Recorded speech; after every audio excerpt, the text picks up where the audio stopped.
Good. We'll just Very get good. into it. No messing about. We opened with a an incomplete start last week from Kempo. I was going to go to you again for another start, but you've just joined us, so maybe not the best. We're in the 30s now in terms of not us in terms of age, although Rob and Jordan are pushing it.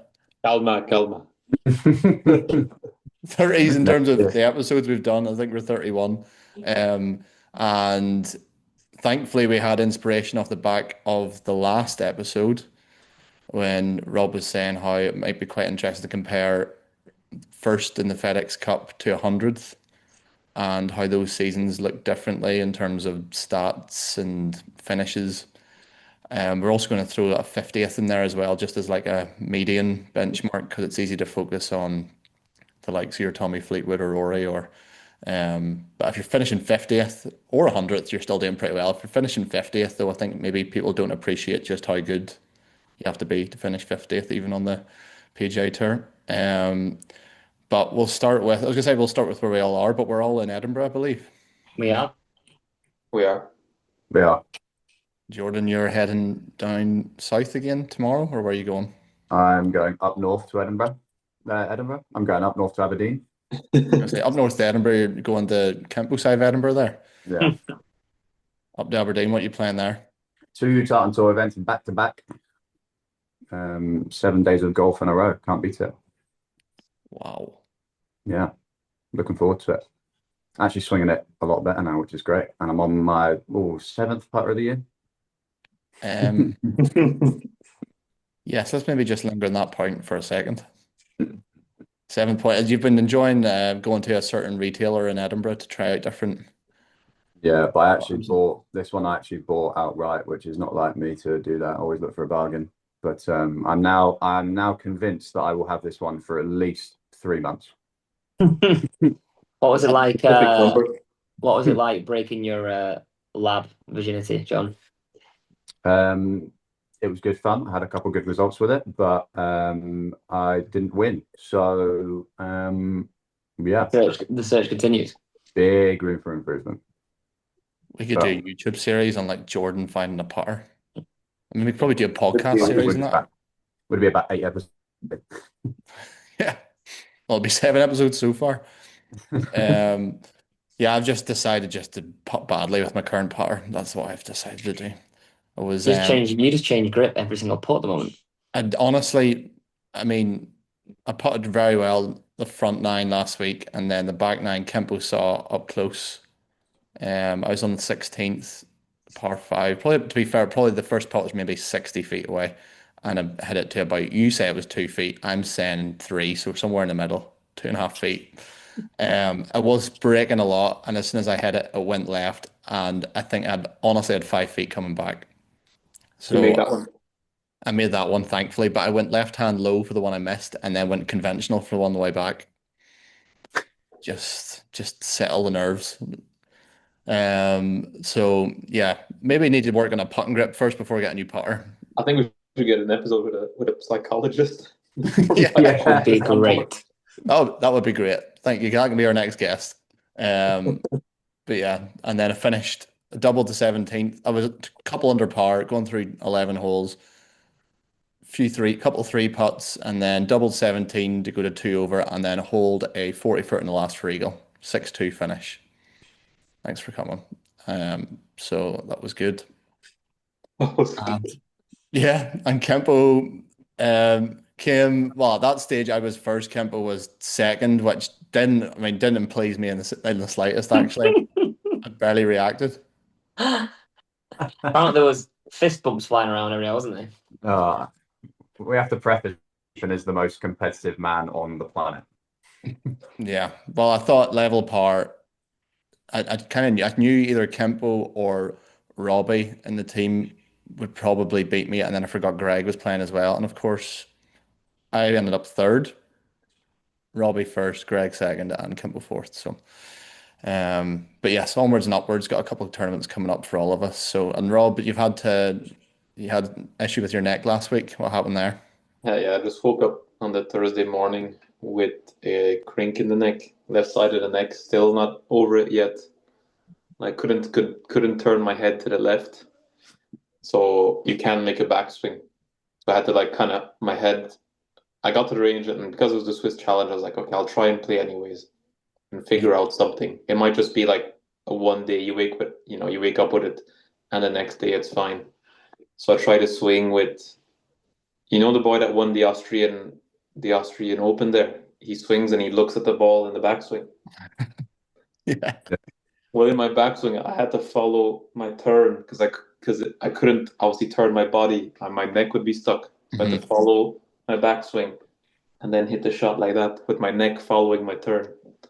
Yeah, our friend Cope used to do a bit of that. He still does a little bit of it, but So that was good fun. so you look like a hacker for the day, is what you're saying. Well, not only for the day, but I looked a bit worse for wear there, yeah, and then had to pull out the next day because there was no point. And then yeah, I'm still pulled out of this week because I'm still struggling with it, but hopefully it will be all good by tomorrow and play the English Trophy next week. All part of the journey. Oh yeah, Travel with your pillow. That's the that's it. Yeah, If you that's the boys, if you the boys actually do that, you'll see them at airports and they'll have the pillow hanging out from the attached to the rucksack. This big, like huge pillow. like me going to Albufeira for a week. Exactly. But we've got so much to cover that I don't even think we'll maybe talk about the weekend's golf. What I was going to say is the scoring was pretty crazy. Not necessarily the winning score, but I remember on the Saturday watching it in the clubhouse and oh no, sorry, it must have been Friday because they were fighting for the cut line and I saw JT was 5 over. I was like, oh, that's terrible. And then he was tied 43rd. I was like, what? But the leader was like 7 under. That was like such a big gap between like first and 10th. And then everybody was over par after that. But JT Poston obviously played very solid throughout the whole week, as far as I saw. I didn't see much of it. Did you see much of it, Jordan? Um, yeah, I watched bits and bobs, but I seen that he shot like 7 under in like the second round or whatever it was, or the third round. And I think Justin Thomas said it's one of the best rounds of golf he's ever seen. So I think that just puts it in perspective, doesn't it? But if you see like if he's saying that he's seen someone shoot 7 under, then the golf course must have been pretty tough. Yeah. Yeah. Definitely. So a couple of big events coming up. We've got the RBC Canadian this week, isn't it? And then US Open the week after. And I saw the young lad Miles Russell got into the US Open this year. Yeah, That's pretty impressive. So Charlie Woods on the bag. yeah. yeah. Do you think he'll be caddying the event? Could be actually. Pretty huge. Pretty cool. So I'd be yeah. pretty annoyed if he didn't ask me to caddy. He's done 36 holes for him to qualify, and then he goes and hires someone else. To be fair, I wouldn't have asked Ethan to caddy me for the Open, so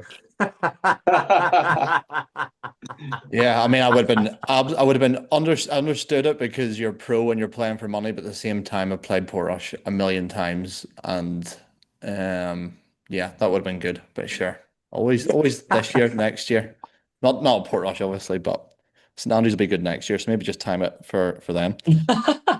Yeah, don't play well this year, John. Yeah, don't bother. Throw in another triple. I've shot 73 around the old course loads of times. That helps. Right, so yeah, title is a work in progress, but obviously by the time you see this, we'll have decided something. It was more like a 1 versus 100, but we're also going to put 50th there as well. So, first, Kempo, who won the FedEx Cup in 2025?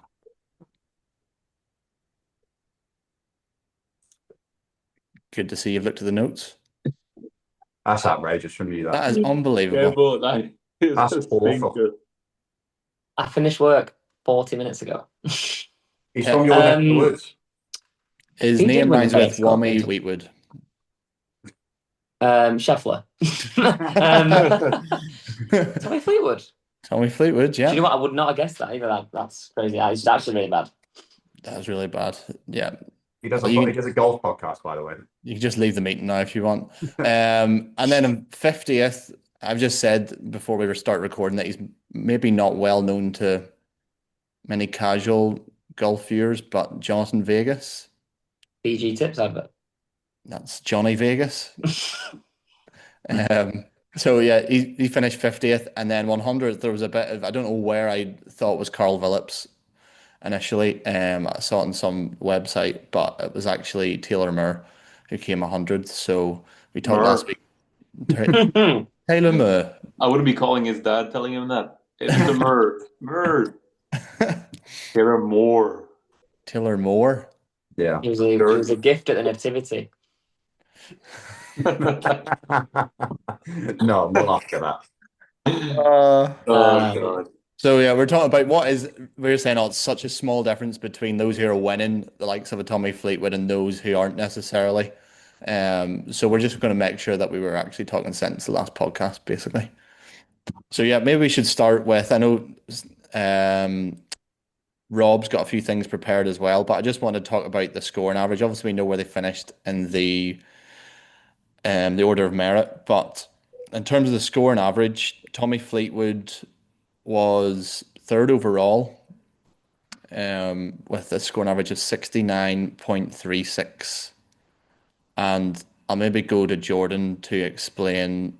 Obviously, so maybe some people will go and think, oh, these pros should be shooting 66, 67 every week, and he's only averaging 69.36. Can you maybe explain just how good a 69.36 scoring average is and compare that to maybe your own game or? Yeah, so obviously it depends on the part of the course.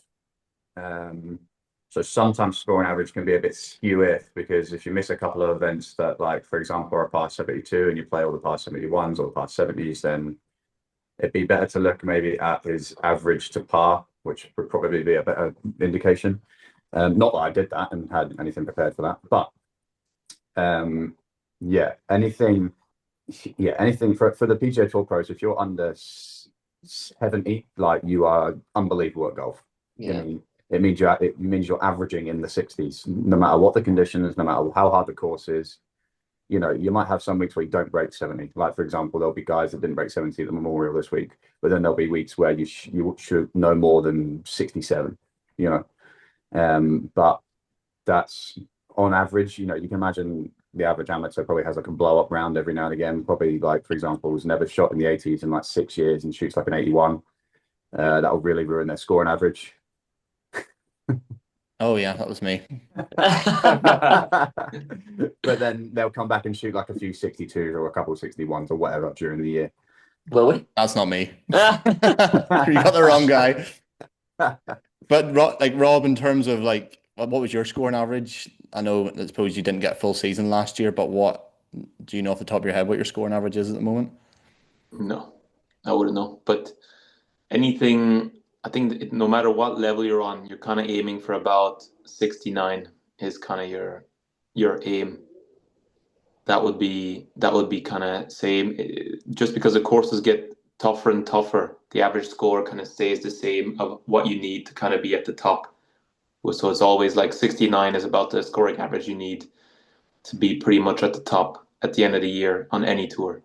It's just because the course difficulty gets tougher, they get longer, so the conditions get tougher. So then 69 is going to be your benchmark number pretty much. I think when I finished second on the Pro Golf Tour, my average was like 68.7 or something. So that's kind of whereabouts you want to be. Yeah. But that's more of a season-ending number than anything you're looking at during the season. Like, you're not going into an event thinking I need to shoot 469s here. Yeah, that's I know what you mean. It's you need a lot of data before you start looking at your scoring average. Yeah. Yeah. What I was going to say is most interesting here, and there's probably a couple of reasons for this that we'll get into. So, scoring average, as Jordan said, it might be skewed because the part of the course changing as well. But Tommy Fleetwood, 69.36, which was third on that scoring average ranking. Jonathan Vegas, who's finished 50th, as we said, his scoring average was 71.1, which was actually 115th, but he finished 50th in the rankings. And just before I let you speak on that, Taylor, we'll just call him Taylor, 71.02. So his scoring average was actually lower than Jonathan Vegas's. who was 50th. And I'd put him at 104th.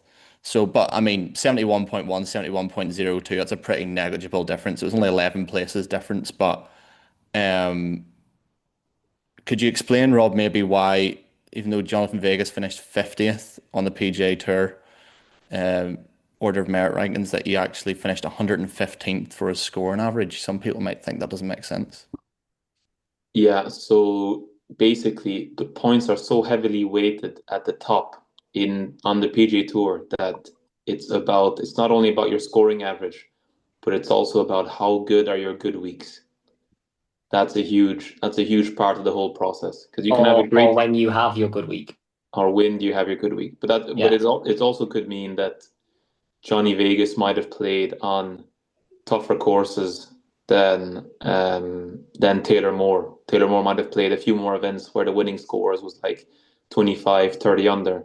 And Johnny Vegas might have played on courses where the winning score was like 9 or 10 under, where even like 2 or 3 under is a good week, whereas 2 or 3 under misses the cut in some of the Taylor Moore's events. So you can't really base anything off scoring average that much. It's a small indicator, but it's not a big indicator, that's for sure.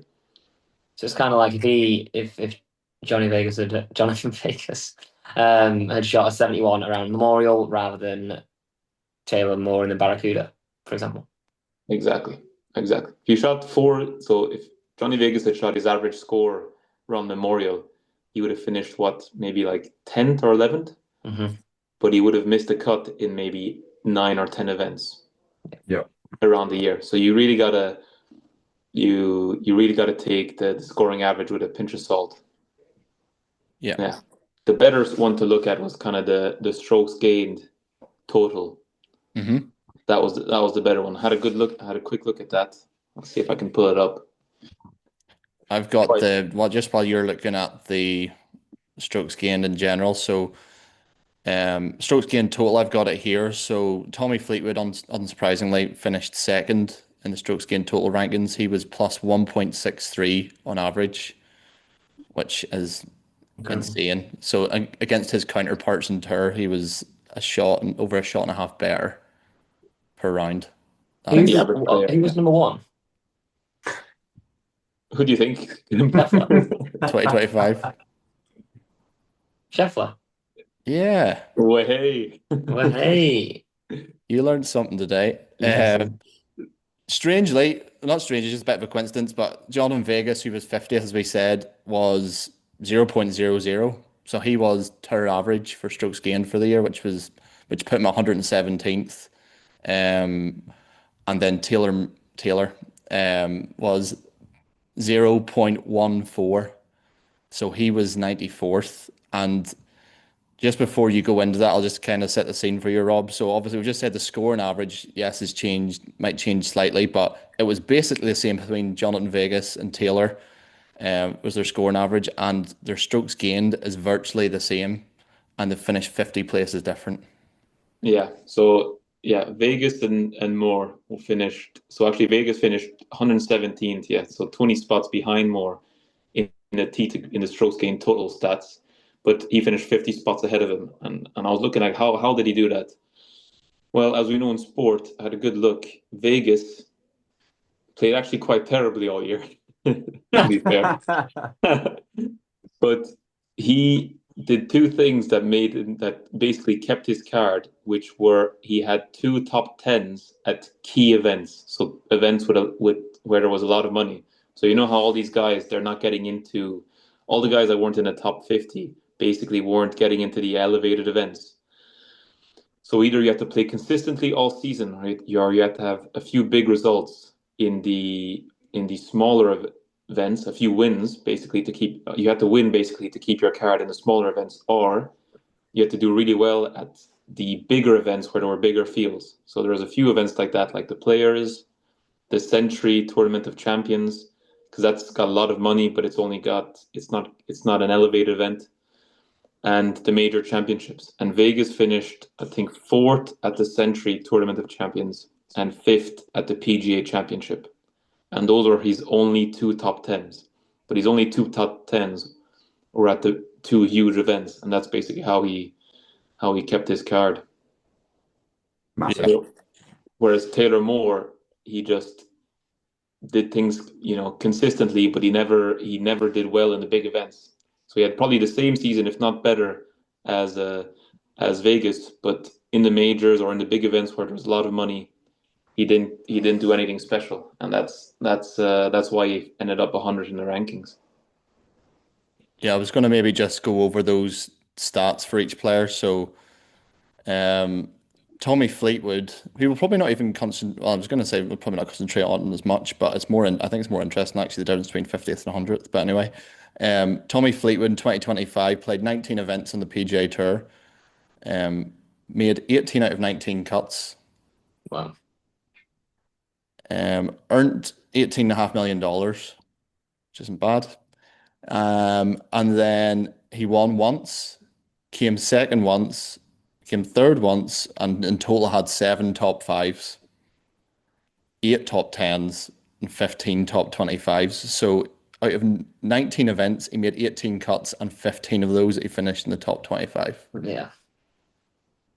Not which bad. pretty insane. And actually, just working it I out, just under half he finished in the top 10 because he got 8 out of 18.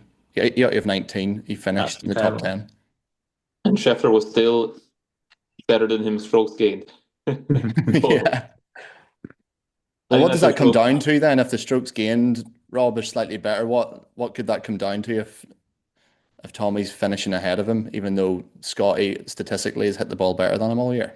Well, Scotty played better than him all year, but it's just that Tommy won the FedEx Cup final, the final doesn't matter how well you played during the season. It's just a one event shootout. You get a little head start for being ahead, but that event, what's happened during the season doesn't really matter anymore. It matters a tiny bit, but not enough. And it's just a straight shootout, and the winner wins the FedEx Cup. And that's what Tommy did. Yeah.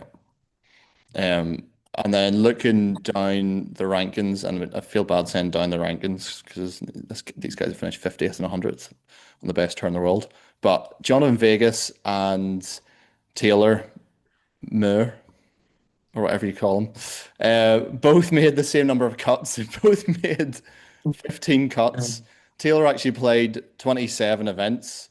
So he had 27 events. Jesus, yeah. That's a big schedule. John Vegas played 21, but they made the same number of cuts. Taylor Murray obviously finished 10th, didn't have any top fives. He had 2 top tens and 7 top 25s. So, I mean, we're saying this is a guy who's finished 100th, but still he's played 27 events and 7 of those he's finished in the top 25, How many cuts did he make? 15 out of 27. So he's actually made a cut just over about 55% of the time, something like that. Does that kind of surprise you, Campo? It just sounds so consistent to finish 100th. And I know 100th from the PGA is always good, but yeah, I was expecting it to be worse than that. Yeah, it's still pretty good golf. I mean, Good golf. he finished 100th, but he was still positive strokes gained compared to the average. So he was better than the average golfer on the PGA Tour.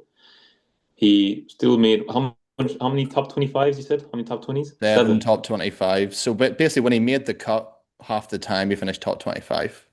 Yeah, and still then he still only managed to just keep his card. So what is it? Can we just remind people what number it is to keep your card? Is it 125? 100. 100? 100. So he Yeah, was the 100 to last. keep your full status? yeah. Mhm. Wow.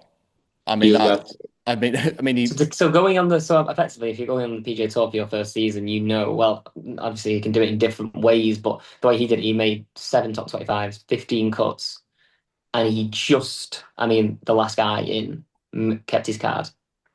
So that's what you've got to do if it's your first time on tour. Yeah. That's insane.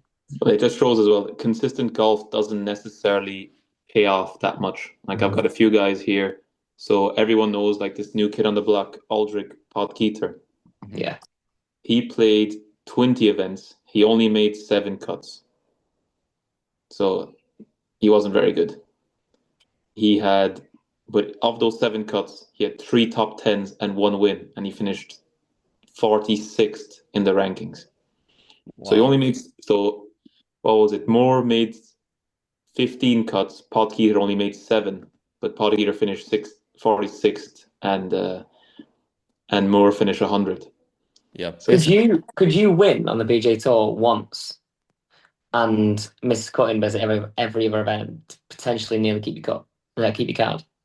no, because if you win on the PGA Tour, you get a 2-year exemption. Of course, yeah, that's kind of yeah. Yeah. But another guy as well. So you got, Brian Campbell? known well. Yeah, no. He was strokes gained total. He was 156th on the for strokes gained for the year. So really poor year ball striking. I mean, you lose your card any year. But he played 24 events. He only made 11 cuts. He only had 2 top 20 finishes, and they were both wins. He had 2 wins, and that were the only 2 top 20s. So he was 156 on strokes gained, but he had 2 wins. He had 156 strokes gained, so really poor year ball striking, or poor year of golf in general. Only 2 top 20s, so he really didn't play well. But he had 2 wins, and he finished 48. He had 2 wins and finished 48 in the rankings. Yeah, Nice. So consistency doesn't pay in golf, basically. yeah, it's basically what you've said. I mean, Yeah, I was going to say as well, it obviously depends. You're saying about it depends on the event, and it 100% does because Carl Phillips won the Puerto Rico Open last year, but he finished 83rd. Okay. And then pretty sure Puerto Rico, it's like an alternate event, isn't it? Where is there something else on at the same time, or it's usually a week off for a lot of the players? Yeah, I think it's the same time as something like the Scottish Open or something like that, or same time as a major, one or two. yeah, it's a lesser event, definitely. Yeah, I mean, so I'm kind of scrambled. Just, I mean, the money behind it. I mean, your guy Taylor Moore's just kept his card. He still won $1.4 million, by the way. So there's a lot of money there, but imagine that not being the thing you're worried about because you're like, I've made all this money and I could potentially lose my card this season. What would you expect then, Rob, if he's 1.4 million quid? How many events did we say? 28. 27. How much profits he made that year? Not much. Not much. I Surely. can reckon that year's cost them about 27 events. What was it? Ben Griffin was saying Yeah, he said 50 grand per week every week. 50 grand per week. So if you take it at that, that's about a million and a half in costs to play 27 events. 50 grand a week. That's what Ben Griffin said in an interview. Yeah. Yeah, but to be fair, a lot of that was caddy bonuses because he made so much money. I think he made like And he travels around with his girlfriend and his team, and his 9 or wife. 10 million. But Yeah, Taylor Moore's probably doing the same.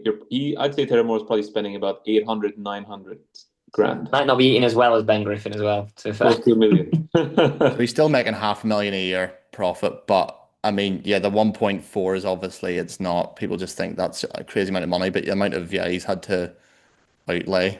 I mean, even if it's say I don't know how much the costs are, but I mean even conservatively, it might be what 10 to 15 grand per week with travel, accommodation before you pay anyone. I mean, before you pay anyone, it could be 10, 15 grand. Oh, something. yeah, and that's a fixed cost. It's the same for everybody, right? Yeah, if you call whatever it, say he spent 30 grand a week for 27 events, he spent $810,000 Yeah, for the year. so $500,000 is probably about right. Yeah. So he's still earned a fair whack, let's be honest. Oh yeah, it's better than sitting in the office. But Who's played more rounds of golf? Tommy Fleetwood, who had 18 events, or was it 19 events? Or Taylor Moore, who's done 27. And I was trying to work it out what the cuts made. It's just be interesting to see who's played more rounds of golf and what the difference in. 24, 68. So Taylor Moore's played 84 rounds, and Fleetwood played what, 19, made 18 cuts. Yeah. So 72. 72 plus 2, 74. Yeah. Yeah, so Taylor Moore still played a lot more golf. Not a lot more, 10 more rounds than Fleetwood. 10 more rounds, and you look at that, it's crazy. That's like so weighted. 8 more events, yeah. So when you play well, it's more important to play good than to play the whole year and playing decent golf, average golf. Average golf gets you nowhere. I mean, Tommy can build his schedule around the big events, right? Taylor can do that. That's as well what Jonathan Vegas showed. Like average golf gets you. He played terrible all year, but had 2 he didn't even win. He had two good events in where big prize money, fourth and fifth, and that's your card done, secured. Yeah. And that's the sport we play. And guys, a lot of guys are recognizing that nowadays. It's like it's not about grinding for 30th or 40th. That's why guys now are recognizing, okay, I just need to try and play my best every week. And if I don't play super aggressive, play driver, try and make as play basically for your A game so many weeks. And then if you don't have it, then try and play your B game or whatever. But you need to try to play your best. Or does it feed into the fact that you may as well, if you're struggling, take some time off and just try and get ready so you can win the event? Like, try and peak for something. Don't just grind through missed cuts and maybe sneak in a cut. Instead, take some time off and just try and get ready to win one. Exactly. I think I saw Rory only played 15 events as well last year. Yeah. And he just peaked for the Masters, peaked for what did he win as well last year? Pebble Beach. Players. He just, you got to, there's value in being 100% rather than being 90% for the year. What's your take on it, Rob? It's a slightly different angle, but I suppose it talks about like how many events players play and choosing when they should play and how this affects the rankings. So I suppose it is relevant. But a lot of commentators are saying, like, to be fair, I did as well, kind of thought, well, Rory might not win the Masters this year because I think he took 2 or 3 weeks off before. And this thing on TV is always about, but you have to be course sharp, you have to have a card in your hand.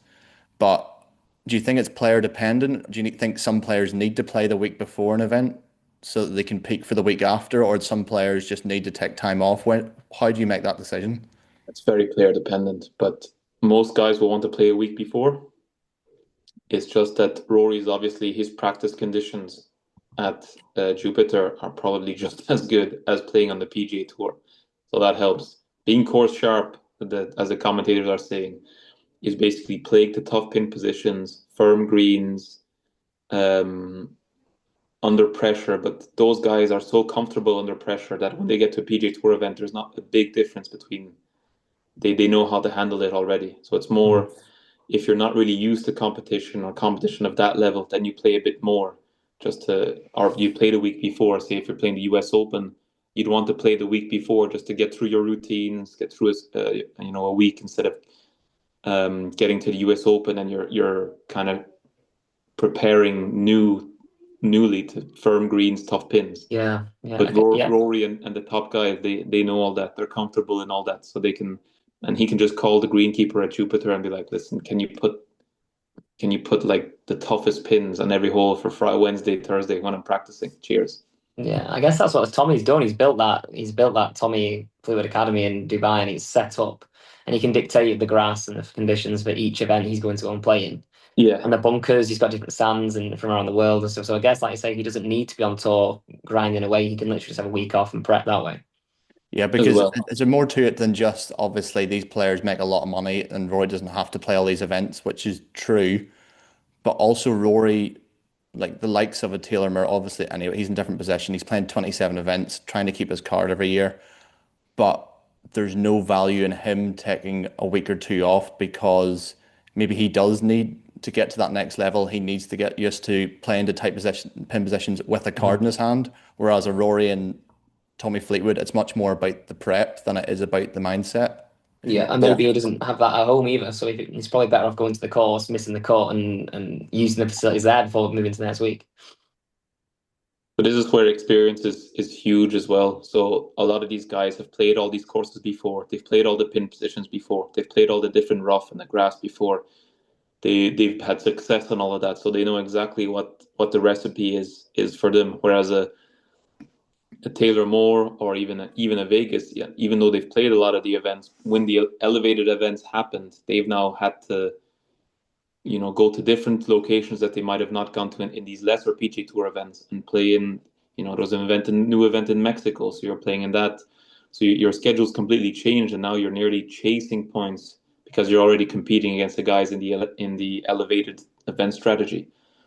And that's where, like, having been already good and being with a ton of experience, it's a huge help. I mean, I had a look. At the guys that finished in the top 50 in the FedEx Cup last year, only 2 guys were under 29 years old The top 50. in the top 50 of the FedEx Cup. So, I mean, all this chat about all these guys coming through that are so good, young guys, these PGA Tour U, all this stuff. In the top 50 of the FedEx Cup last year, only 2 guys were younger than 29, and one of them was Victor Hovland, who's 28, to be fair, and the other is Ludwig Ahlberg, who's 26. Luke Yeah. Vogelberg is he's a bit of an enigma because within 3 years of coming out of college, he's played all these events. Whereas Victor Hovland, it's crazy to think like he is an experienced player in a Yeah, way. Yeah. It feels like years ago he played in the Masters as an amateur. yeah. Yeah. There was only one guy under 26. Sorry, well, there was one guy under 26 in the top 50, but there were 3 guys older than 40. Well, Yeah. that's a great stat. That's a great stat. Yeah, saying that golf is now a young man's game, it's an athlete's game and stuff, but there's only one guy under 26 in the top 50 of the FedEx Cup, and Who 3 were the guys over 40. who are they? So Justin Rose, There's Keegan Bradley, Justin Rose, Keegan Bradley, and uh, Brian Harmon, maybe?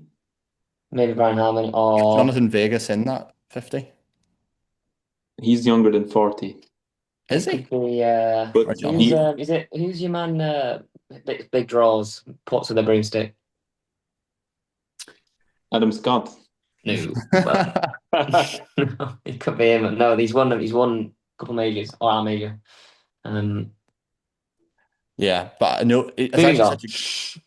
it's such a good point, Rob, that I didn't think about this experience because I'm thinking about even for us, like playing these courses you've not played before and how much it adds to your prep. Like if you've not played the course before, you're saying you said before, Rob, ideally you travel maybe on the Monday, Tuesday you play 9 holes, maybe 18, you play 18 on the Wednesday. If you played the course before, that completely changes things. I know for me and Kempo, if we're playing an amateur event, the fact that I qualified for the Scottish, but I'd played Glasgow Gales loads of time just took so much pressure off. I was like, I don't have to go through for a practice round. I kind of know what I'm up against. Whereas these guys are playing for 11, having to not only play 27 events a year in Taylor Moore's case, but also probably full weeks because he's not played the course before or many times, getting used to the conditions, then also trying to play well. So it obviously there's experience in terms of mentality, but also the course knowledge, to be fair, that I didn't really think about. Yeah. And that's why Augusta's the best. And all these stats about the ages, but I mean that does surprise me. Only 2 are under 29. It's still Yeah. time for Ethan.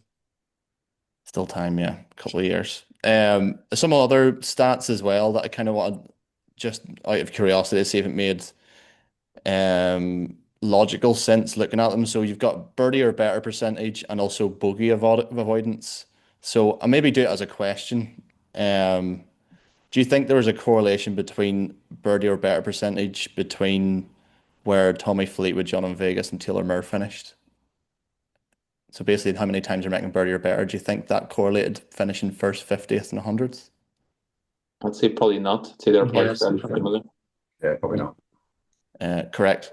So Tommy Fleetwood finished top of the FedEx Cup rankings, second in strokes gained, as we said, but he actually finished 37th in birdie or better percentage for the season, which is surprising. I wasn't expecting to be like he's going to finish first or second necessarily, but I thought maybe top 10. But for him to finish 37th, but bogey avoidance, he was sixth.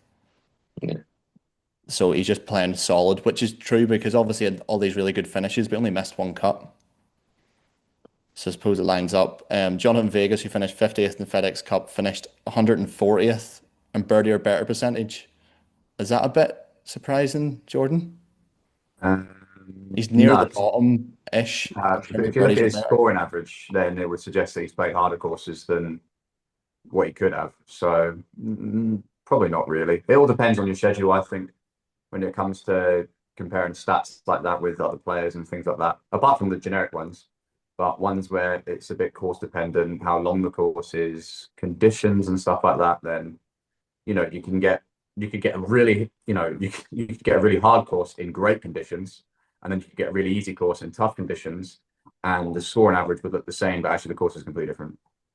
This is why the strokes gain is so important, isn't it, Jordan? Yeah, because it's against, averages in the field. So, when you watch PGA Tour, it always says strokes gained against the field, because then they know it's exactly how the course is playing that week, which is actually probably more beneficial than maybe like the season long ones, because then you look at it week by week. But yeah, if you're looking at strokes gained stats, I'd definitely be looking against the field, because you always see when they like the winner comes up, they were like, oh, he was 12 strokes gained better than the field average this week, which then it puts in perspective how good he was in the actual tournament. Exactly. This Yeah, is why this, yeah, yeah. This is why the strokes gain stuff so is much more important than scoring average or birdies or bogeys made and stuff like that. That's so course dependent. Whereas Mhm. the strokes gain stuff is just comparing to players. So it has nothing to do with the course. It just compares you to how good you are compared to your peers, which is what you're looking at. And that's what you saw with like the strokes gain total. I mean, to finish first on the on the FedEx Cup, you're gaining 1.69, and finishing 100, you're gaining let's say 0.15. It's only, I mean, I know it's quite a lot, but like it's just over 1.5 shots per round. Is how much did we say is a $17 million difference? Mhm. 1.5 shots per round. Yeah, a that's little, a pretty good That's insane. soundbite. Yeah, a little 3 foot here and there. exactly. Yeah, Literally that. Or two and and a like half. if you look at the kind of stats around the whole thing, all their stats like from tee to green or off the tee, they're all very similar. It's just that Tommy's positive in all four parts of the game. So he's gaining up approach, gaining off the tee, gaining chipping, gaining putting. Whereas the two other guys, they're just negative in one part of the game. So like Vegas's short games, he's negative, but he's positive off the tee, positive approach, positive around zero putting. So it's more that like these guys have one or two weaknesses that will bring up that like 1.5 shots difference. Whereas Tommy's game, he's got no weaknesses. So what do you think based on that then, Rob? You could guess if you were in Taylor Moore's position, you're like, thank goodness I've kept my card this year. Does a reflection on his year with his coaches and his team. What would he be looking at in terms of like his time investment? Is he going to be trying to make everything positive? That sounds like an obvious question, but we've talked about that before. It's not necessarily the best way forward. Should he try and make everything positive? Should he just address the weakness like 30% or 40% of the time, then the 60% is spread across his strengths? How do you think he's going to look at his approach for this year or the year after? Yeah, so Taylor Moore, he would just end up sitting with his team at the end of the year and gone, okay, so we made, what it was, $1.5 million, finished 100, kept the card, good year, how can we get better? Okay, so they look at the stats, they see strokes gained approach minus 0.3. So they'll be able to tell straight away if they can get that to even 0.3 positive. Mhm. So that's not being excellent at approach game, but it's being like much better than he is now. That's a 0.6 Game. gain Yeah. in Yeah. his 9 million total quid. approach gain, and you can nearly calculate that and going, well, if he gains 0.6 just on his approach, he'll probably make 3.5 million more. Because you can see with your strokes gain total, if he goes 0.6, so he finished what 0.136 for the year. If he finished 0.73, so 0.6 better, he can look and be like, oh, I'll probably win in between like 6 and 8 million next year with that strokes gain. And Yeah. that's how you can correlate stats to this, literally what's going into your bank account. That's why the strokes gain is so important. That's Yeah. why Jordan does it. That's why I do it. That's why nearly every pro does it, because it has such a strong correlation, basically what you're going to make in your career and the measurement in how to improve. Yep. And Yeah. literally, yeah, a small change like that's just going to win you about $6 million for a guy like Taylor Moore. Yep. Would you and if you were Taylor Moore to get those marginal gains we kind of talked about last week about how maybe some players, we're not picking them out in particular, but some players may be reluctant to make swing changes, or like it seems you say it's zero point 0.6, which to people at home doesn't seem like a lot, but that's obviously a huge technical difference.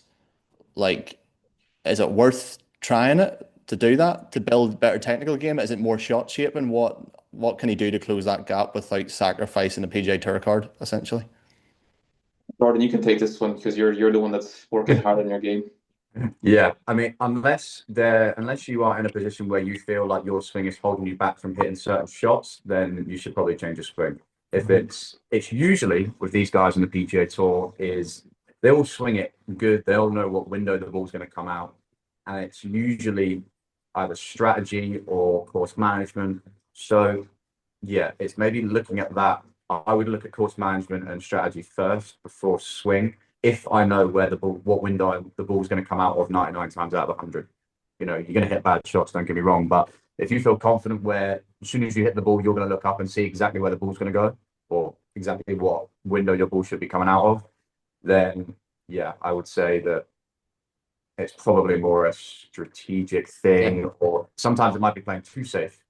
You know, he might be swinging it really good and like, he might be 5 under for the front nine and go, oh, not that most PGA Tour pros think this, but then hitting safer shots towards the back nine and cruising in at level par on the back and going, actually, I could have gained another 2 birdies there if I was just a wee bit more aggressive. Because, some guys will pick safe targets, hit a really good shot and go, that's really annoying because, I picked a safe target to avoid this, but I actually could have just gone for a flag and hit it 15 feet closer. So I'd probably look at strategy and course management first because I just don't think anyone on the PGA Tour actually swings the golf club or doesn't usually find their window with their ball flight.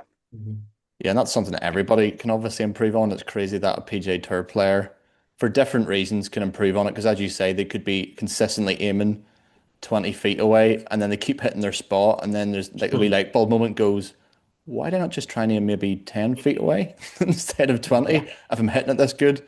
Whereas, and that in itself is obviously a trend. They know where the ball's finishing. That's why they're hitting that target every time. Whereas people at home learned more about their trends or developed a trend, then for different reasons to PGA Tour Pro, but they could kind of identify where they can close the gap in their game without having to do all this swing work, which I think just puts off a lot of amateur golfers. They feel like they don't have the time, which is sometimes fair enough, but these are things that even PGA Tour players can, yeah. Well, this is why the stats are great because he'll have a look. He'll probably have a look at the end of the year into his stats, and he'll be able to see which distance and which clubs are his weaknesses.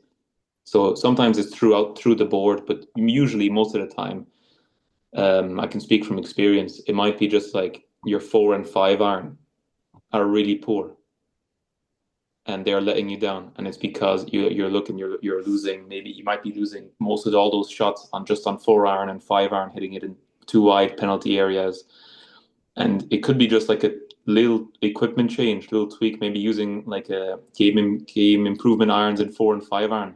And then suddenly you're getting those 4.4, 0.5 shots off literally just a little small equipment tweak and a little bit maybe aiming at safer targets. And then you've won yourself, an extra $5 million. Yeah. Like that is the margins out on tour. I've got a really good question here based on everything we've said, and I'd say I'm giving myself some credit because usually I rely on some automated help.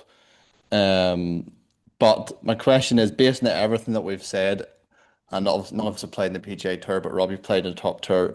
Jordan, you're on your way. If you were a rookie going the PGA Tour season, based on everything we said, should you play as much as possible to learn the course and tour life, or focus on your game and peak at the right time?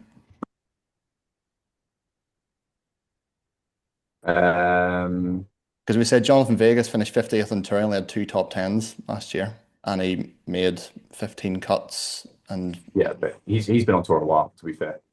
I know Yes, course has changed in that, but as a rookie, I think I would try.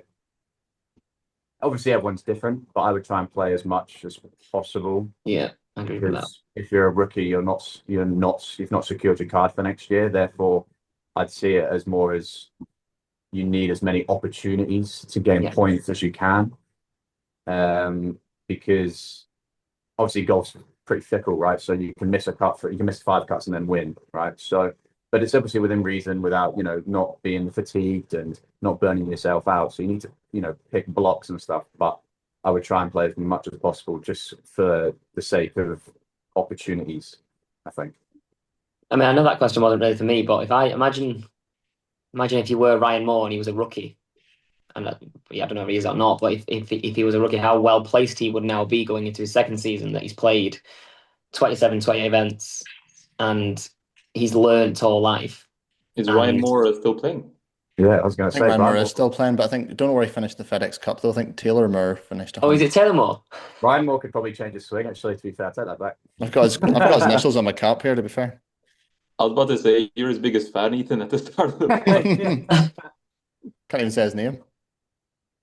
But you know what I mean? So yeah, he'd be a lot better set now. He's learnt all life, and rather than being selective and potentially that could go wrong. I see if you play wrong, if you play badly in the wrong event. So Yeah, the strength of being able to pick and play less events is you pick the events where you know the course suits you and the conditions will suit you and the grass is nice, it's familiar, and you know you've got good history at that course. But if you're a rookie, you have no idea which courses suit you and which don't Yeah, suit you. True. exactly. So you're probably trying to play, like Jordan said, play a lot, try and figure out, try and keep your card by playing a lot. So have a strategy around playing a lot. But also the strategy is to discover as many courses as you can, discover what places suit you. So then next year you'll play less events. So I can see, I think Taylor Moore was a rookie this year. You can probably see him, he'll probably play 21. I can bet he'll play 21, 22 events and he'll take out 5 or 6 that he absolutely hated. Yeah. Yeah, interesting. Yeah, that's true. You get that luxury after you've imagine. To be fair, I'm just thinking. Imagine you. Obviously, I'm playing devil's advocate. I don't always think these things, but if imagine you're trying to be selective, thinking I might play well at this event or play like an amateur event there a few years ago, and then you do a reduced schedule, and then you don't play very well, and then you go, I should have just played every event, and hopefully some of the weeks I've just about made the cut, and then shoot a pair of 65s, and all of a sudden I finish top 10. Um, so yeah, it's. It's definitely, as you say, it's not necessarily a young man's game to get to the top level. For only two players under 29 years old to be in the top 50 is pretty insane, especially when you think about the depth of college players coming out these days as well. Um, but yeah, Yep. was there anything else, Kempo, you wanted to ask in particular, or? is Ryan Moore still playing? Yeah, pretty sure he is. Remember him? His swing. He was about 5'4" and he and rounded. rounded and had the weird drop in his swing. I don't know why that came to my head, but yeah, I've seen it. Yeah, I thought He's played the Ryder Cup. Must Yeah. But I was gonna ask. I have like a closing question, which is those who maybe had their card for years and then lost it.